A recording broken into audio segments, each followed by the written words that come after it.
TS900 from 1975. Yeah. It's not your normal, usually beautiful audio that you normally have, Rocco, but it's certainly good enough. Okay, let's see. N4D. God, if I can read my own writing. DLA, Matthew, how are things with you? Yeah, watch out.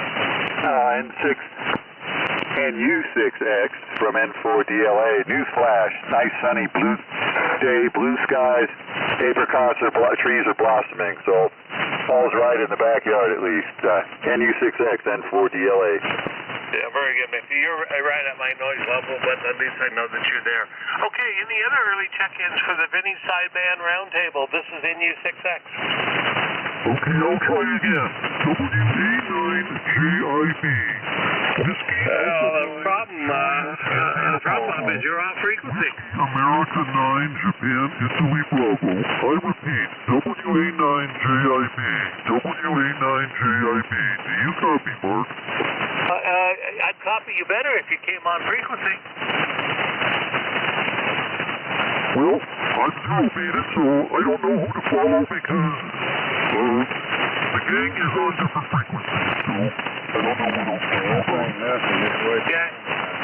Yeah, Bob, you're not very strong, but you're a good 250 hertz high, at least 250 hertz high, I think, and so that's why I was having a little trouble. And you're right down at my noise level, not your normal good signal, but anyway, very good. Let's see, who else do we have for the Vinny Sideband Roundtable? This is NU6X. Oh my God. That's the only thing I don't like. Yeah, I think that's East Coast. Okay, give me a second here, folks. Let's see, we have 10 minutes, and I think I don't even know who's hosting. I need to bring up my email. So stand by for just a minute. I think it's KOI. Yeah, I think you're right. But I got to see what his question of the evening is, if I can get things to work here. Unless you happen to have it, Rocco, and you want to let everybody know what the question of the evening is. I have it. I'll have to run some. Go ahead, Chuck. Hey, Rocco. Yeah, it's what's the most interesting QSO that you recall in your ham career? Most unique or most interesting or bizarre? That's all. The most interesting QSO. Well, I'm going to have to give that one some thought. Okay. Thanks for retransmitting that. And I'm looking. Well, it would help if if things would work here. We'll not worry about it. Okay, this is Mark for the Vinny Sideband Roundtable, NU6X. Any chance the K6 NSR is in here? No, I'm not hearing anything. He is back. He did get back here yesterday or Sunday, I think it was, and so it's going to be looking forward to hearing if he's got antennas up. Anyway, any other chickens for the Vinny Sideband Roundtable? This is NU6X. There's somebody way down in the NI6Q. I don't know who that is. NI6Q. I'm pretty sure his wife is named Pascal, but I know. This must be Brian. Thursday night, sometime on Friday. Good memory. Good memory. Yeah, that's me indeed. What was your call again? November 8th, That's what I was thinking. Quebec. I guess that's... I know, Brian. I'm just pulling your leg. Okay, this is NU6X for the Vinny Sideband Roundtable. And Brian and I spoke earlier today. Let's see. I'll take one more. Where are we I'll take a couple more early check-ins if they're there, and then I'll see if John is around. This is NU6X for the Vinny Sideband Roundtable. Any other early check-ins? I'm here. Yeah, Roger. Now, I guess you are. So, can I give you the list so that I can save my voice and not start coughing up a lung? Yes, please do. I've got a clean piece of paper and a very nice pen. Okay. Well, top of the list is W6DQ. Very clean. Dennis. After that is Lisa. Kilo Fox 6, Quebec, November... What is it? George. My handwriting is really terrible. Anyway, KF6QNG, Lisa. After that was Chuck, N6AF. And then we had Glenn, WB6RLC, Romeo Lima Charlie. So far, so good? Yes, little teeny bit slower. Little bit slower. We can do that, John. We'll go to K6 ZTA. I can't remember. That's Vaughn, I'm pretty sure, in Woodland Hills. K6 ZTA. After that is Mike. W7 Mike Sugar. W7MS in beautiful Reno. After that, we have Phil down in your neck of the woods, more or less, San Diego. We have N6WHK. And then another character that you probably know well, K2RP. So far, so good?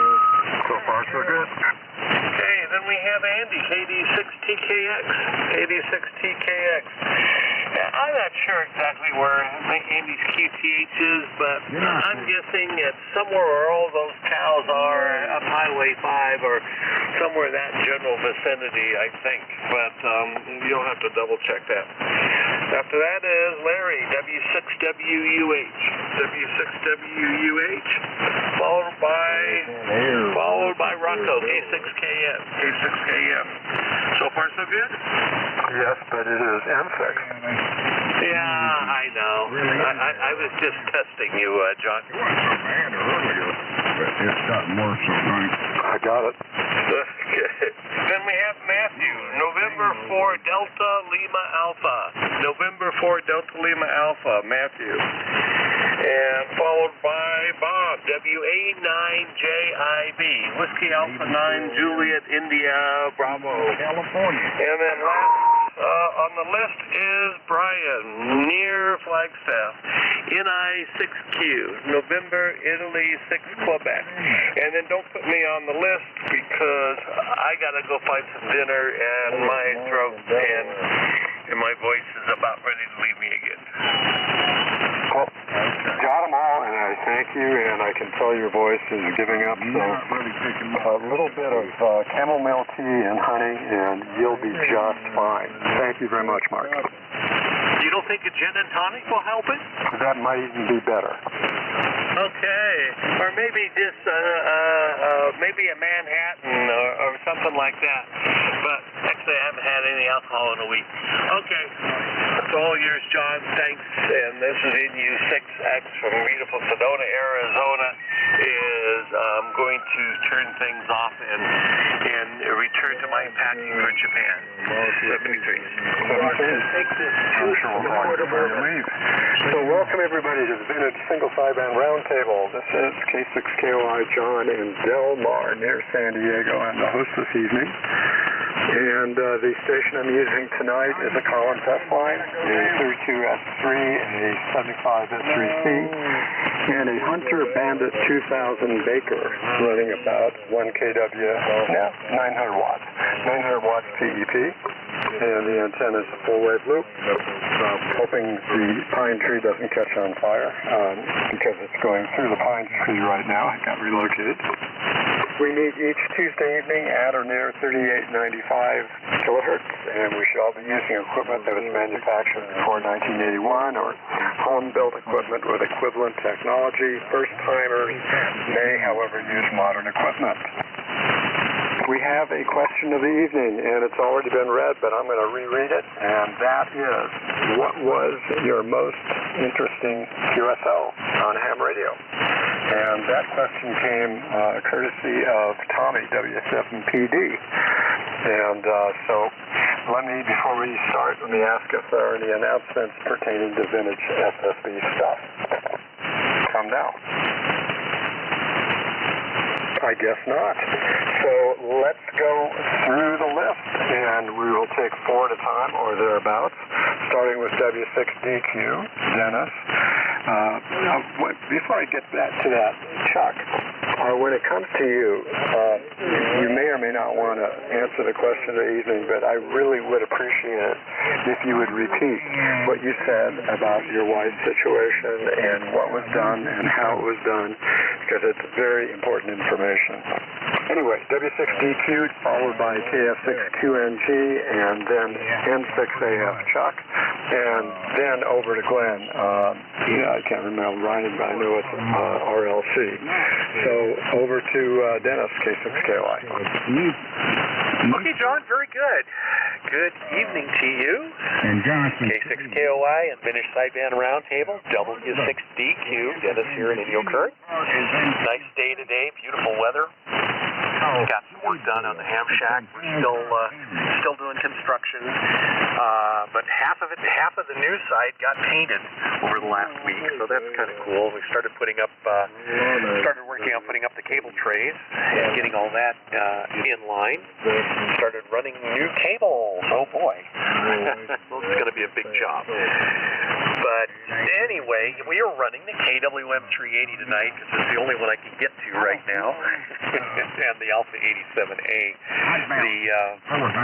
I was going to run the S line tonight, but it's kind of buried underneath a bunch of stuff, so it's kind of offline at the moment. So we'll get it on next week probably. I want to thank Mark for taking the earlies. And John, thank you for hosting, and a great question. That is a good question. Well, since we just heard the question a little while ago, we didn't really have a lot of time to think about it, but one that comes to mind, and I've actually got the QSL card in my hand right now, and believe it or not, this is from, where's the date on it? May of 1970. Oh, yeah. And this was on 15 meters, and I think it was on 20 meters. I worked him multiple times. I had a QSO with a station by the call sign of ZM1AAT/K, Zulu Mike 1 Alpha Alpha Tango /Kilo, and this was the Kermadec Island. And I met him, and we were doing a visit up to Don Wallace's place, W6AM, and I'd been on the air up there on 20 meters, and that's who I was talking to at Don's place. So that was memorable in and of itself.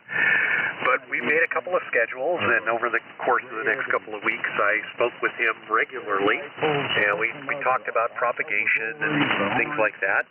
It was kind of fun to, it was kind of the first time I'd ever done anything like that. And you just spend time, getting to know a DX station. And in this case, it was a DXpedition. This isn't his home. He was just visiting there and doing a DXpedition. So that was pretty cool. But I still got the QSL. I just pulled it out and looked at it. And that was a heck of a lot of fun. And quite a memorable QSO for me. But anyway, I do want to, I forgot, John, you asked for announcements, and I was over on the other side of the room. I do want to announce, remind everybody that we got the barbecue on the 27th of April. We've got quite a few RSVPs, but if you have an RSVP and you're planning on attending, please let us know. My call at ARRL.net is the way to get there, and we're going to be publishing, we have had an inquiry about hotels. We're going to publish our list from last time. I've got a couple of new hotels in town here, so we'll be doing that shortly. Anyway, again, John, thank you. I'm going to send over to Lisa, KF6QNG, and the Vintage Sideband Roundtable, W6DQ. Okay. Good evening, everybody. Hope everyone's doing well. Mark, get better. Thanks for taking the earlies. John, thanks for hosting the roundtable this evening. Let's see. My most memorable QSO, well, you know, I've had so many thousands of them that it's hard to remember, but anyway, I would have to say my first long-distance contact was aboard the Queen Mary in Long Beach, and it was Tasmania. And I was amazed at how clear and the conversation was. It was just like talking to somebody on the phone. It was pretty cool. So anyway, that's my most memorable. But anyway, with that, I will send it over to Chuck in 6AF from KF6QNG. Alrighty, thanks. And good evening from Redwood City. Let me tweak my KWM2 a little bit here. November 6 Alpha Foxtrot. Running the 1963 KWM2 into homebrew solid state amp. About everything is dialed back and patted down, about 350 out to keep the neighbor chilled out. And let me see. There's two QSOs. One that popped into my mind first. It was, it's got to be like 2:30 in the morning on a Friday night, Saturday morning, and just tuning around on CW at the bottom end of the 40-meter band, and I bumped into this guy that turned out to be on a Greek container vessel somewhere headed across the Atlantic, and the guy had his station set up way down in the almost down by the engine room there, and just interesting talking to the guy. And I remember saying, this is all CW, and he says, boy, I've been doing this for years, and I just love the ocean, but man, am I bored sometimes on board. So I just come down here and turn on my radio, and that's how I keep my sanity. And I could kind of relate to that. So I'm down in the engine room here at the house. And the other one that comes to mind was another late-night CW 40-meter, a guy named Larry in Bismarck, Arkansas. And he says he's a fisherman, and I'm a fisherman, and he says, well, Chuck, Dad, if you ever get on out here to Bismarck, you look me up, you see? You hear? I'll take you out on the pontoon boat, and we're going to go catch some hybrid bass. What's a hybrid bass? Turns out the guy works for the Department of Fish and Game. It's a cross between a striped bass and a white bass. So you get the good taste of meat and the fight. Anyway, a few months later, I'm on a project with the design and microwave for the State Patrol of Arkansas. And I get a call from my wife, and just what a weird coincidence. She says, Chuck, you just got a message from a guy named Larry, and he says, if you're in the area, come on by. And it just turned out that this huge loop I was doing around the state had me almost at his house. He ended up taking me fishing, and I met his wife and hung out on the 10 acres and the half-wide there with his 5 hunting dogs, and he took me fishing. So that's Larry in Bismarck. So John, KOI, I got a God shot the other night at about 6 o'clock. I was down in the ham shack, and I thought, I'm going to go upstairs and see if I can help Mary make dinner or just see what's going on. I went up the stairs and discovered her just starting to get a massive stroke, hanging onto the sink, moaning. I knew what it was. She had some fits of AFib. I won't go into all the detail, but the point there is that you want to get that thrombolytic anti-clot shot into her artery ASAP to soften up the clot and then go off for the catheter pneumatic removal of the clot.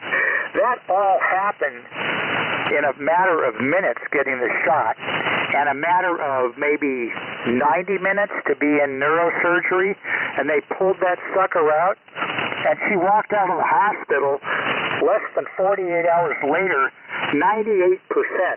No speech pathologist, no physical therapy. It's the best the surgeon has ever seen for an outcome. But the key with the stroke is get to it really quickly. That shot initially is key. Anyway, sorry to blab on, but so there's a scary story with a great ending. We just went over to Half Moon Bay and had a wonderful afternoon lunch. I'm so happy to have Mary here with me. Thank God, and a bit of luck. Okay, WB6RLC Glenn, you're up in 6AF. N6LGL. Gotcha, Skip. Yeah, thanks, Skip. Anyway, Glenn here, WB6RLC, Cathedral City, Nexburg over from Palm Springs, where the desert meets the sand. Yeah, I've switched radios. I'm on the Swan 400, so I'm kicking out a little bit more and hopefully got better quality audio, et cetera, et cetera. I was on the NCX5. In tune-up position, it was putting out 100 watts, but talking, boy, I even changed microphones, and it was just not having the audio drive. It's usually a couple hundred mils or something, and it just wasn't doing it. So tried a couple of mics, and so it's probably one of those 12AX7s or 12AU7s or something like that down in there in the mic amplifier that's getting weak. Anyway, so let's see, like I said, the radio here tonight is the Swan 400. Mike's the Shure 444 up to an off-center fed dipole at 32 feet. Let's see, yeah, I've also had a conversation with a guy in a freighter. He was just off of Cape Horn. But that's not the one that sticks out. One of those things the one that sticks out the most in my mind was I was just pretty much a newly minted technician circa 1967 or something like that. And I had a Gonset G50, 50 watts AM phone, and a little 3-element 6-meter beam stuck in a vent pipe in the roof, rotated by a couple of ropes coming into my bedroom window, and that was the station. And I worked a guy in Connecticut, so 6 meters was just booming open, and but working 50 watts input. So you're lucky if I got 50 watts out on AM phone, and I worked in Connecticut.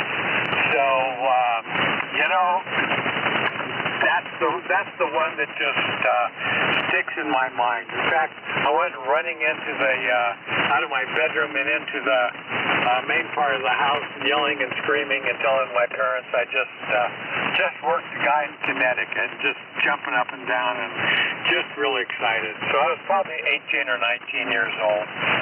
So anyway, that was that's probably the one that I remember the most.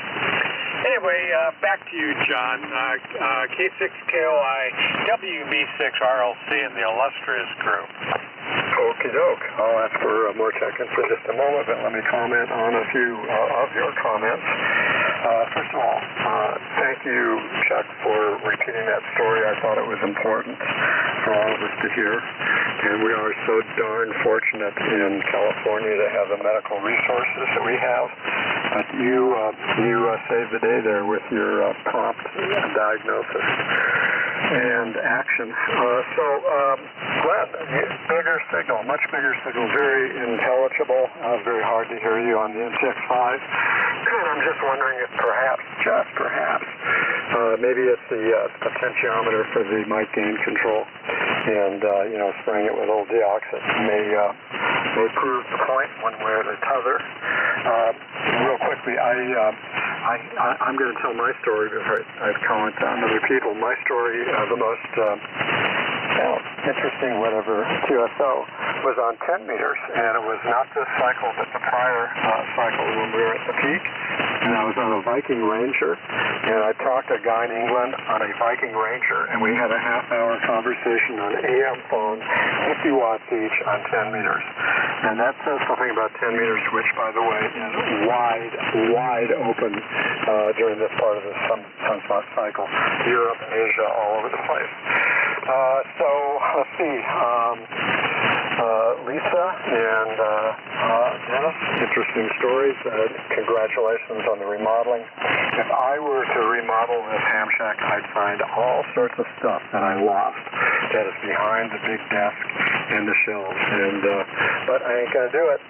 Okay, so let me see if there are any more check-ins, and then we'll turn it over to Vaughn. Any more check-ins? K6KLI. W6Y. K6KLI, K6KLI, 6L Hesperia. Okay, I got George, YEC, and I think I heard NY6L. Is that right? Roger, you got NY6L. Okay, anybody else? K6 little green light. Yes, I know. A little green light. I had already recognized you. Anybody else? What was that? What was Tango Zulu?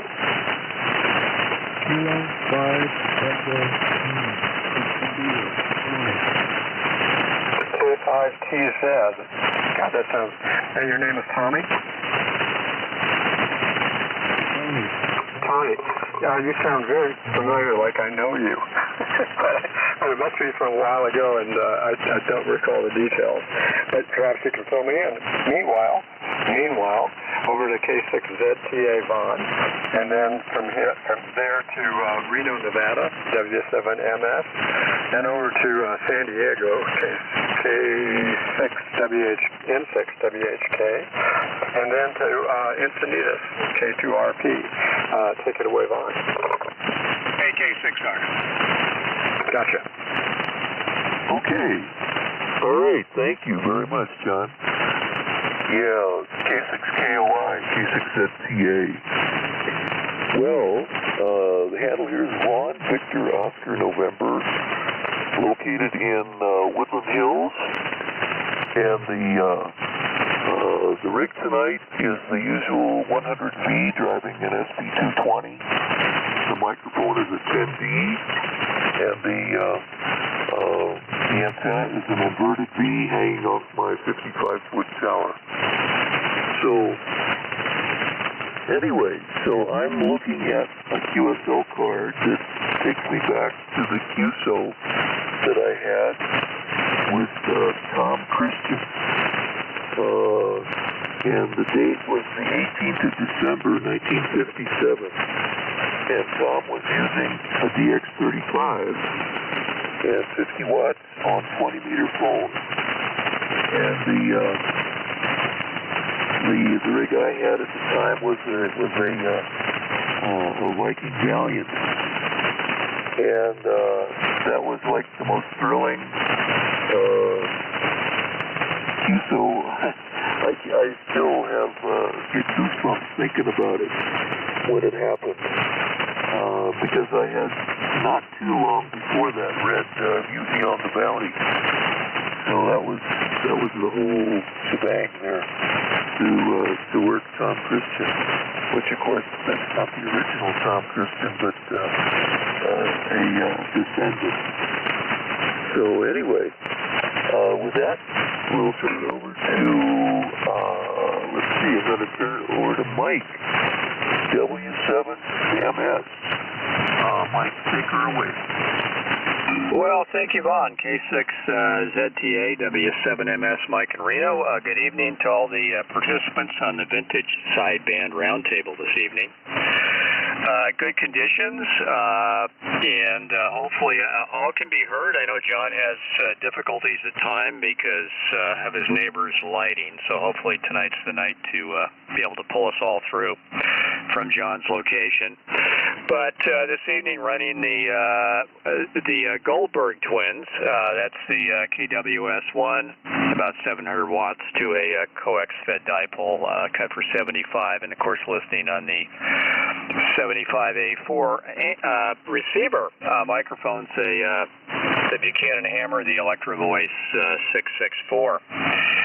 So interesting QSOs. Well, this is nothing exciting for distance, but I still remember this one sometime back in my nervous novice era of being at one of my Elmer friends, and I had recently acquired a Meissner signal shifter from one of the local landfills for $5. I used to pull out some of the salvage equipment and set it out front, and you could buy it. So I ran that barefoot and had a nice little CW contact with somebody in Portland. So I got a QSL card, worked somebody with basically on a VFO, so officially QRP, and everything was just jumper leaded together, and didn't really expect anything to happen. So I still remember that as one of those wow moments, you know, kind of like working the local 2-meter repeater when you're connected up to a dummy load. So personally exciting, but nothing that's extremely braggadocious, but I still remember that one as being memorable. So over to Bill, N6, November 6th, WHK, W7MS. W7MS, thank you very much. November 6th, Whiskey Hotel Kilo. Oh, like I said, I'm running the Swan 350 Delta to my coaxial antenna and running about 400 watts of power right at the moment. My most memorable QSL card is I was talking to the Vatican when they got the new Pope. And the gentleman I was talking to said, wait a minute, does this put out some smoke? And he came back and said, we now have a new Pope. And I asked him to put that on the card, the QSL card. And of course they did, and I have the QSL card in my file. And I think that's my most memorable card I have ever received. I really enjoyed getting it. I enjoyed talking to the gentleman at the time, and I was very happily surprised to see the card when I got it. He wrote that on the card. So that's about my most memorable card. And with that, I'm going to turn it over to K2RP. Over to you, sir. N6WHK. Okay, thank you, Phil. Glad to hear you're back at home and back on the air. Can't keep a good man down. Welcome back. Let's see. My most memorable QSO. I'm not sure I have one. One I can think about is the first time I went to Europe was about 1971 or 72, and I had worked a guy in Canterbury, England, and we were going to be in that area, and he insisted that we come for dinner, which we did, and spent the whole evening with him, and kept up with him in a number of years. I'm sure he's passed away now, but it showed the real spirit of amateur radio. It was just like meeting an old friend, if that counts for anything. But at any rate, we're using the 32S3 and 75S3B, which has been laid up for a while, but thanks so much to John, KOI, for helping to get it back on the air, and it seems to be working fine. I guess, oh, by the way, Cologne is coming to you, John. If you remember that piece that Peter had that he decided to put on eBay, a small piece, he just sold it for $955. K6KOI, K2RP. I know. I bid $210. So K6KOI. That, by the way, for the rest of the crowd, was a Drake RV75, which is the external VFO for a TR7, but it's synthesized, and they're very rare. And I do take a little bit of credit. He probably would have done it anyway, but I had suggested to Peter that he put it on eBay, one of the rare things to put on eBay because of the number of bidders and the lightweight and the shipping convenience of something so small. So I'm really glad it worked out for him. And fine on your eyeball QSO, that counts. That's very interesting. Phil, yours really fascinated me. It seems to me that you got the news before the public got the news. I mean, you were right there, buddy. Ham radio to the rescue. You found out before anybody else. That's a great story. And so, Mike, you worked, I think, at the station with your VFO. That's pretty funny, and that counts. I mean, that would be memorable. And Vaughn, Pitcairn Island, I worked the same guy. I didn't have the maybe long conversation you have, but I remember it was years ago. I still remember he was a very nice fellow. And it is fascinating, particularly if you've read the book, Mutiny on the Bounty.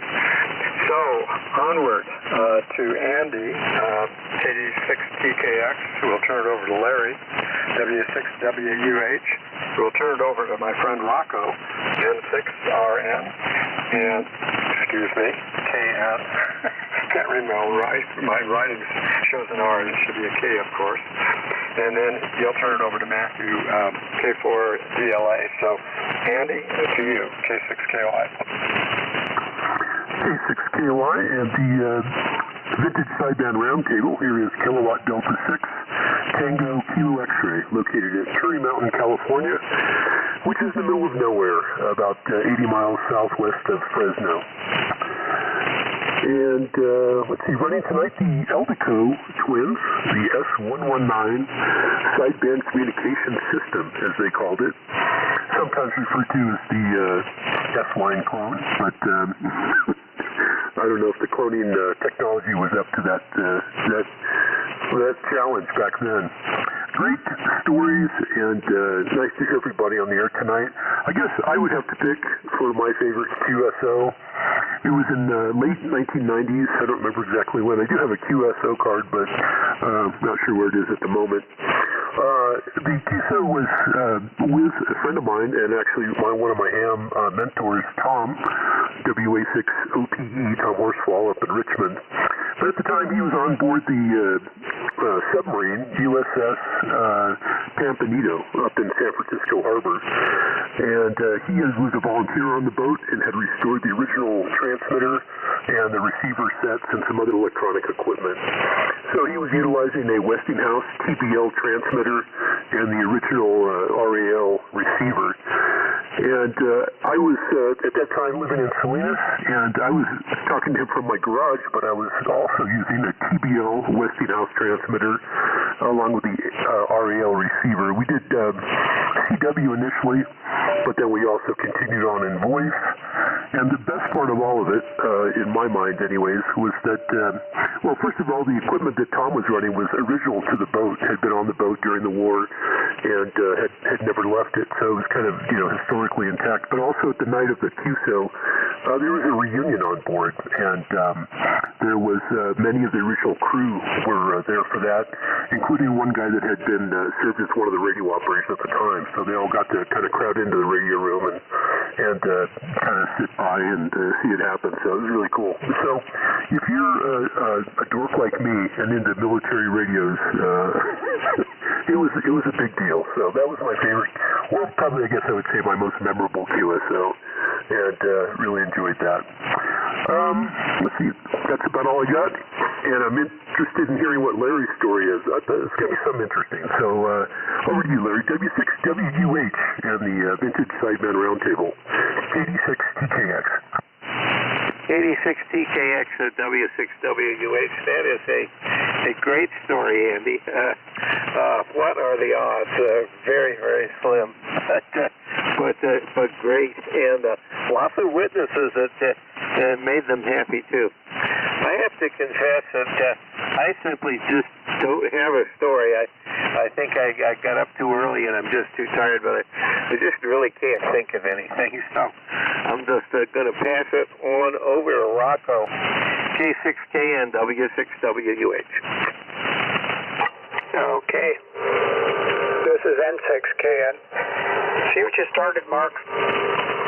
Well, this is a really tough question. I'm going to answer like this. First of all, I was going to talk about VR6TC, but Vaughn beat me out.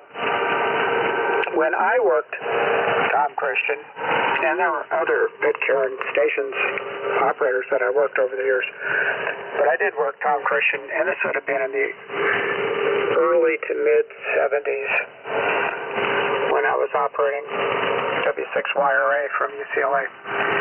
And I had no idea what Pitcairn Island was or its history or anything else. Just Tom. Yep. And actually I worked him several times because we had a really good signal out there. And it was only till years later that I watched the movie and went, oh my God, Tom Christian. Anyway, the most thrilling contact I ever had was with KC4AAA back in the early 70s from my home station in Portland. And I broke through a pilot to work the Antarctica station. It was bird station. And I had dreamed about that for many years, ever since I saw that station in a copy of Boy's Life. So that was a big deal. And I must say that ham radio provided young people like me and many of you with some really thrilling opportunities back in the day when intercontinental communication was not that common. So that was one for me. All right, let's see here. It goes from me to Matthew, N4DLA. Take it away. Okay, thank you, Rocco. N6KN in the Vintage Sideband Roundtable from Matthew, N4DLA, in Orinda, California, running the Atlas 210X from 1977. Shure 444 microphone, about 100 watts out. Straight feeding a coaxial dipo sloping down from 60 feet. And my most memorable QSO was with A4XIJ in the United Arab Emirates in April of 1981. And I was in college in Tennessee, but I was home for a break. And 10 meters was open. And A4XIJ was calling CQ. Nobody was answering him, so I answered him with my Centec Argonaut and 50 watt amplifier, which is on the shelf below this radio, into the 2-element quad up on the roof in Maryland, all of 362 foot above sea level elevation, and talked with Dave for about 10 minutes. I even turned the 50 watt amplifier off, and you could still hear me with the 5 watts from the Argonaut all the way to the Emirates from Maryland. And he even gave me his P.O. box for a QSL card, but I didn't send him one, unfortunately, so I don't have that card, but we'll always have the memory. So it was quite the thrill. I've never heard the Middle East ever again, either from Maryland or Tennessee or Sixth Land. So that's how it goes. Back to you, John. Thanks for running the net. K6KOI and the Vintage Sideband Roundtable from N4DLA. Very good. I'm copying everybody. My neighbor has turned off the light, and so I'm almost noise-free, and I'm able to copy everybody. Andy, I do have one comment about your transmission. Your Eldeco twins sound better, I think, than my Collins S line. I can't imagine any audio being better than what you have for an older rig. It really sounds good. So maybe a clone, but it's a darn good clone. And Larry, thanks for fessing up. It was quick, and you got a long list, so that's cool. Rocco, I've already told my story, but you have got me now to the point where I've got to tell another story because it's the South Pole, and it was a scientific expedition many years ago, and I was running phone patches. This is before satellite telephone service, and scientists were all lined up, waiting for their turn to talk to their loved ones, etc., stateside, and it went very well. The conditions were good on 20 meters, and I was running those phone passes, and then there was one that wanted to talk to his new bride in San Francisco. They had been married, they had their honeymoon, and then he had to take off because of his prior commitment for this expedition. And she proceeded to tell him how much she missed him in very explicit terms. And he kept telling her, this is not regular telephone, this is ham radio. Other people are listening, and she could care less. She would continue on, and I only wish I had tape recorded the conversation. Wasn't my QSO, but I was a bit of a voyeur. And with that, I will turn over to Bob, WA9JIB, who will turn over to Brian, NI6Q. We'll turn it over to K6LGL, Skip, and then W6YECC, George, and Lemon Grove. Take it away, Bob. Okay, John, K6KOI in the group. It's WA9JIB. Bob here in La Cañada. Hopefully I'm on frequency or close to it. I'm trying to follow people around. And I tuned a little low because I was critiqued earlier for being a little high. And I haven't been critiqued for that since college days, so what can I say? Let's see, I'm running my Kenwood MC50 microphone into my Helicopters HC32B, and that's paired with the SX115, and the antenna is the usual 80-meter dipole hanging off a 35-foot mast, inverted V. So let's see, on to the question. I've heard the question stated three times, three different ways. Most interesting, most memorable, most bizarre. I might go with most bizarre. Let's see. I've worked Hit Karen, but I don't know whether I worked Tom Christian. I have worked KC4 AAA. And I've told you guys about a QSO I had once before with some guys that were doing setting up a tent in Minnesota on a frozen lake. And I thought that was pretty crazy. But the one I'm going to tell you tonight, I don't remember the guy's call. I was looking at my logs, I couldn't find it. But it was a D-Expedition, and I was running my ST101E, and I did have the external digital display for the frequency, but I did not have the external VFO, which you need to work split with an FT101E, because it has, it's not like a modern radio where you can just program it to flip between two frequencies. So I really wanted to get this guy.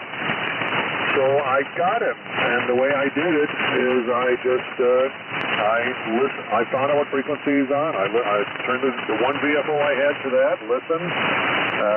Then when it was time to call him, I flicked my wrist to go to the frequency he was listening on, and I called him. And a couple times later, he did come back to me. And then I had to be switching between the two frequencies by hand. And fortunately, I had the digital display, so I could do it accurately. And that was pretty bizarre, but it worked. And so that's my most bizarre. And shortly after that, I got the digital display. I got the external VFO on the FL2100B from Dennis W7QHO. But log that one as bizarre for JIB. And now over to Brian, NI6Q, WA9JIB. Yes, okay, WA9JIB. Hold on a second.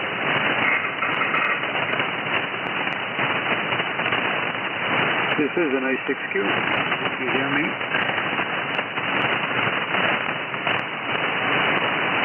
Not loud, but I do hear you, Brian. Yeah, let's find out. Yeah, well, it's going to be on 50 watts or something like that.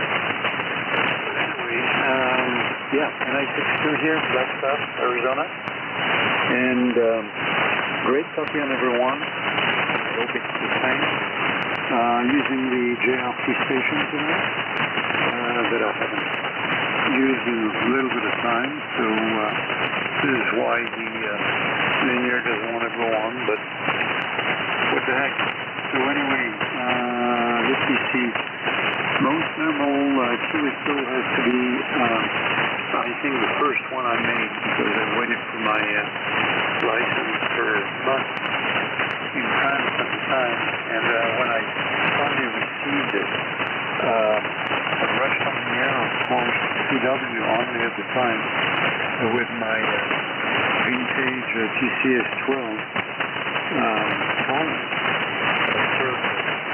Rick, and I got in contact with HB9HA, which is a Belgian station, and that was the rare DX from Paris to Belgium. You know, I'm not particularly OSL, of course, and that's all I remember, but it was probably the most wanted QSO in all those years. So that's the story. I'll take it back to K6LGL, if you got me. Thank you, John, for doing the honors tonight. And Andy, your story about the Navy QSO is quite interesting. I would like to listen to it. K6LGL for the book. This is the I-16. Skip, it goes to you. Yeah, Brian is a little bit in and out here in Santa Monica. Thank you there, John. K6LGL. So sorry about that. Usually you're much stronger there, Brian. Interesting story, gentlemen. Very interesting. I'm on my 903DM and 570 amplifiers and not pushing any real power. It's just enough to get around town. I have two very memorable QSOs. One goes back probably middle 80s there when I was on Oscar 10. And we happened to start a conversation with a station in France about some removal of some oak trees. They're over 300 years old, possibly 400, to put in a highway. And the Frenchmen were very excited about it.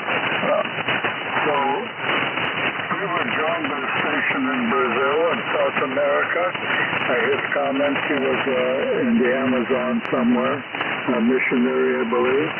Then shortly, a station in Australia joined, was interested in that, and one Japanese. So we connected both continents. Now, AO10 and AO13 had what they called ammonia orbit, which may go out as far as 37,000, maybe 38,000 miles, and it covers half of the surface of the Earth. So whatever was visible at that time, it was within reach. So 5 continents in one QSO, so that was memorable. And second was I worked W1LP on 2 meters. He was off the coast of Baja, actually, probably somewhere around Puerto Vallarta. I worked him on 2 meters direct mobile on upper sideband and horizontal polarization, my mini loop, and about maybe 150 watts mobile. And he had, and that's a pass of about 800 plus miles, probably 900 miles. So that's not bad. W1LP mobile, marine mobile. Okay, enough of that. There's other QSOs on AM and other things, and enjoy the story with the G50 and AM. Did a lot of that. So, what is next? I think possibly George YEC. You told me there, John, and I'm glad your noise went away. But I'll kick it back to you. K6LGL. Okay, take it away, George. Okay, John, thanks a lot. 76YEC. Good evening to everybody. We're on the VR4 here tonight with the RV-4 sitting next to it, not turned on, and driving a SSB 231 amplifier. The full weight up about 40 feet. No noise. Everybody's loud and sounds great in here tonight. I've got to say, John, that story of the newlyweds, I remember that. I remember you telling that story once before. That's classic. That's really something. We won't go any further. Anyway, I guess my most, there's, different ones that we probably told before around the same kind of question. But one that really thrilled me is I made a trip to Russia. I was in Samara, which is right on the Volga River. It was a town of about 2 million at the time. And we were the first Americans back there since World War II. And, doing our mission work. And so I got home from that trip and I had the radio on. I think I had my rig in the garage at the time. And was listening, monitoring 20 meters. And here's the guy calling CQ from Samara. So, I made a beeline in there and sat down with him and told him that I had just returned from Samara, which was pretty hard for him to believe that an American had been there. At any rate, this was, I think, the year after the Soviet Union had collapsed.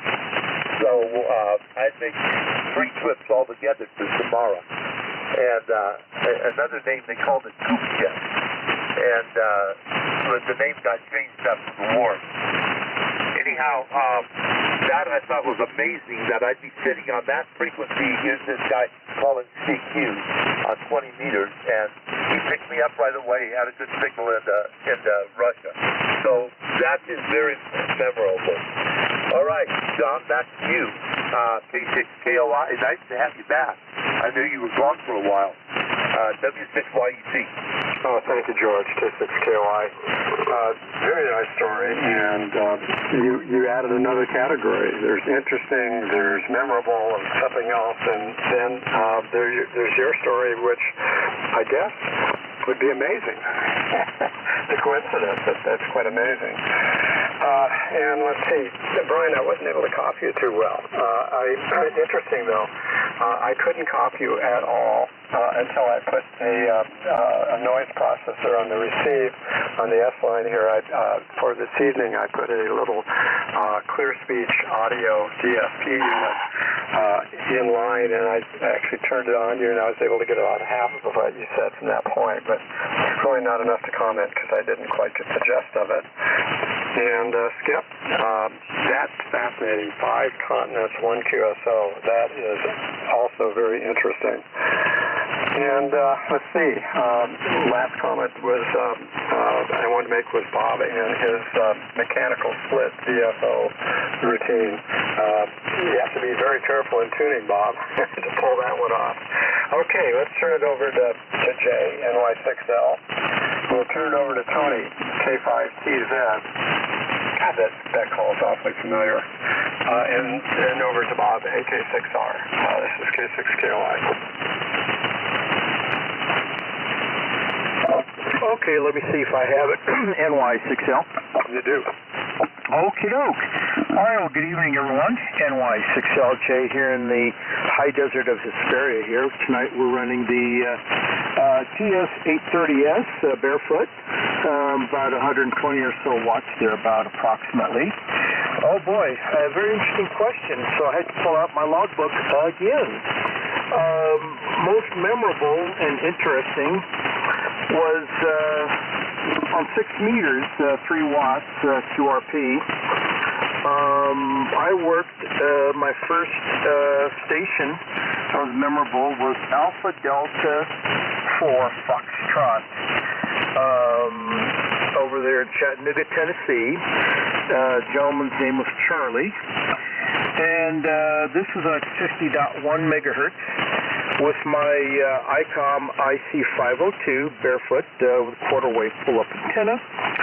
And it was at 9:18 p.m. And 5 to 9 signal with 3 watts to Chattanooga, Tennessee. And I was receiving him, of course, pegging the needle over at 30 over. That was memorable. And earlier, in June 27th of 1983 on 6 meters, 50.11 megahertz as well, I talked to Skip K6LGL for the first time at 9 o'clock p.m. and ended the QSO at 9:30 p.m. And this is with my old call sign of KA6YIT, and I was a technician class license holder. So this is way before I got into AM or vintage sideband, and well, the ICOM 502 is basically a portable vintage sideband transceiver, QRP-ish. And lastly, I met Tom Christensen in person via 6TC in the 90s when he visited the Baldwin Hills Amateur Radio Club. So I got a signed QSL card for iBulk QSO. I got a book that he signed for me too as well. And on top of that, I have a high 8 videotape of the club meeting and the presentation he did for the Baldwin Hills Amateur Radio Club in Culver City. So there. Over to K5 Tango Zulu to pick it up, NY6L Hesperia. Kilo 5 Tango Zulu, Escobedo, Amadeus. The only guy I know is 160 years old, and he's enjoying this, but I can almost not hear anybody. My noise level is just 10 over F9. What little snippets I hear, I like, and I tend to do these things. I hear you saying, what is the most memorable? Well, I guess it's the first QSO I ever had in 1957. Novice. And I don't know what the card said, but it was happy. This is Kilo 5 Tango Zulu. I can almost not hear anybody, but I can hear you talking once in a while. Thank you for letting me sit in. I'll come back again. Over. Okay, well, nice meeting you, Tony, and let's turn it over to Bob, AK6R, K6KOI. Yeah, K6KOI and the group AK6R, very good. Well, I'm in here at last tonight. That's interesting. So usually I'm first. But thanks, John, for running the net tonight. And I'm not sure who took the earlies, but thank you to them too. And this is Bob, AK6R. We're up here in Fallbrook, and tonight we're running the Cubic Astro 103, and it's driving a Meritron AL1500 amplifier going into our 95-foot Palomar Engineers and off-center fed antenna up about 30 feet. So it's run down in the rig, and really good question, and I've been trying to think about it for the last 20 minutes or so here, but I think my most memorable is probably one that I had about 5 years ago. And I was talking to a real interesting fella, and his name was Art Bell, W6OBB, and we were talking about loop antennas. He had two 1,700-foot loop antennas, one at 50 feet and one at 75 feet. And he was talking about all different types of things about that. And in fact, he taught me how to make static bleeders to bleed off the static electricity. He was getting roughly 90 volts of wind static on his antennas, and it was taking out all the front ends of his radios. And so he taught me how to make static bleeders to get rid of that problem. But he and I were sitting there talking and just having a good old time. And there was another guy that decided to talk too. His name was Bob Heil, K9EID. Keyed right in on 80 meters. And we started talking about his antennas. And that was a really interesting conversation. He was running an 80-meter dual-fed 80-meter 4 dipoles up about 60 feet and running north and south, and he could switch them either to point to the east or point to the west. And so we talked about that for a while and had a pretty good time and going along, and then one more guy keyed in, and his name was Joe Walsh, WB6ACL.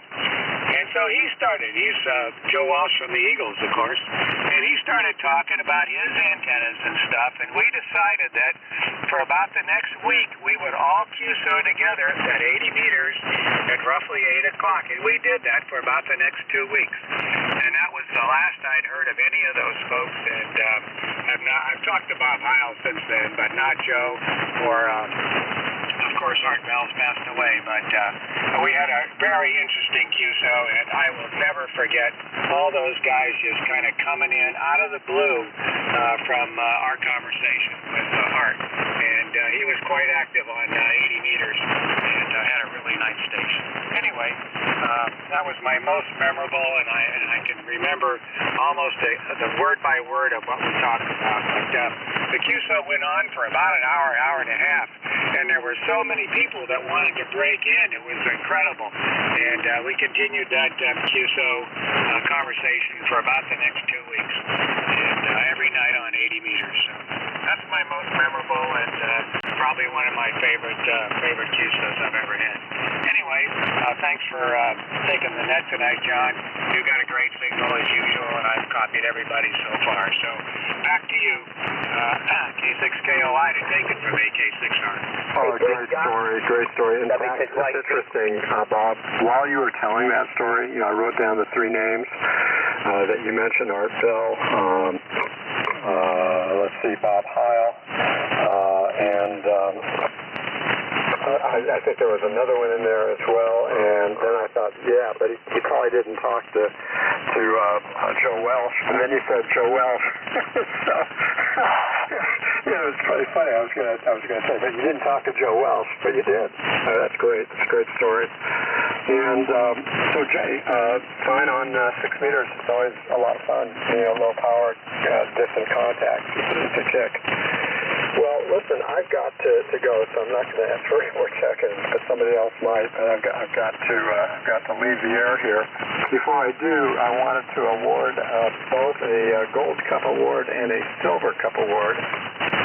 The Silver Cup Award goes to, drum roll, AK6R for that wonderful story, and we can just imagine what the QSO was like.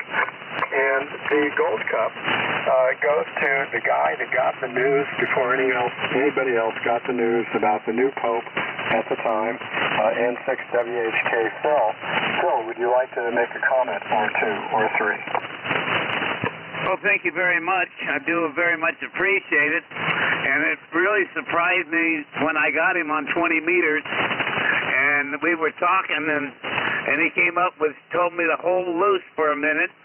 Well, that's not exactly the way he said it, and he came back and said, we now have a new Pope. Blew out smoke out of the chimney. I forgot what color it's supposed to be, but I'm not Catholic, but it really turned me on, made me feel good. We now had a new leader for the Catholic religion. So there you go on that, N6WHK. I think it's white smoke if I've got it right. And Bob, did you have any comments? Yeah, thanks, John. And it was a pleasure talking to all 3 of those gentlemen, and I look forward to doing it again. I've talked to, like I say, Bob Heil, but I used to sell tubes to Joe Walsh. He was a great Collins collector, and he bought a lot of 6146s from me, probably like 50 at a time. And we got to talking about that a lot, and his great collection. Anyway, he's a good vintage guy too. I wish he would come back and be on 80 meters. In fact, one follow-up story, I was sitting in the grocery store in La Costa, and Joe Walsh was right in front of me, and I said, so I started to whistle, da-da-da-da-da-da-da, and he turned around and said, what are you saying? I said, CQ, hi Joe, how you doing? And he turned around, shook my hand, and said, oh yeah, I've been in La Costa for about a year. I'm just kind of hanging hanging out here before he moved up to, I think he's up in one of the lakes right now. He's living temporarily. Anyway, great story, and thanks, John, for the award. J6KOI, AK6R. Oh, John? Yeah, my pleasure, and what a great guy, and what a guitarist. Unbelievable. 7-3s, everybody. K6KOI, sounding clear. Hey, John, just before you run, real quick, W6YEC. Sure, George, go ahead. Yeah, Tony used to live by you. He was a great home brewer, I believe. I know he bought a 813 amp from me, and I think I've been to his house. He was over there across the freeway, I think. So, I didn't think his name was Tony. That's who I was thinking of, and I can't think of what his name. Oh my goodness! But he's the fellow that did all the restoration of Collins stuff, right? Yeah, and I didn't think it was Tony either, so that kind of surprised me. But the TZ, the K5 TZ, rang a big bell. Yes, and I've been to his house. In fact, interesting story. I hope he can hear me. He was cooking a turkey for Thanksgiving, and for the very first time, he tried doing the what do you call it, the deep oil type of doing it, which is very dangerous, by the way. Where you boil oil and you put the turkey in, and it cooks in about 5 minutes. And he cooked my turkey, so I still remember that. Well, it wasn't his goose. Did what? I've heard of the, you cooked my goose. Oh, yeah, we cooked my turkey. And he did splash a little bit of oil. It was kind of dangerous. I think it was K5TZ you were thinking of. I think it was TZ, but whatever. Yeah, TZ is what I remember. No, I was thinking you were saying the familiar call. Well, yeah, TZ. I remember K5TZ, and it wasn't Tony. It was a different name. It was K5PZ. Yeah, Pete. No, it wasn't Pete. It was, this is a fellow that was originally from Great Britain. He had an English accent, and he's an EE, worked in microwave, and an extremely, extremely talented and bright guy. Yeah, that's right. He did have an English accent. Tony, you still there? Hey, thanks for an interesting note, guys. K6R, good night.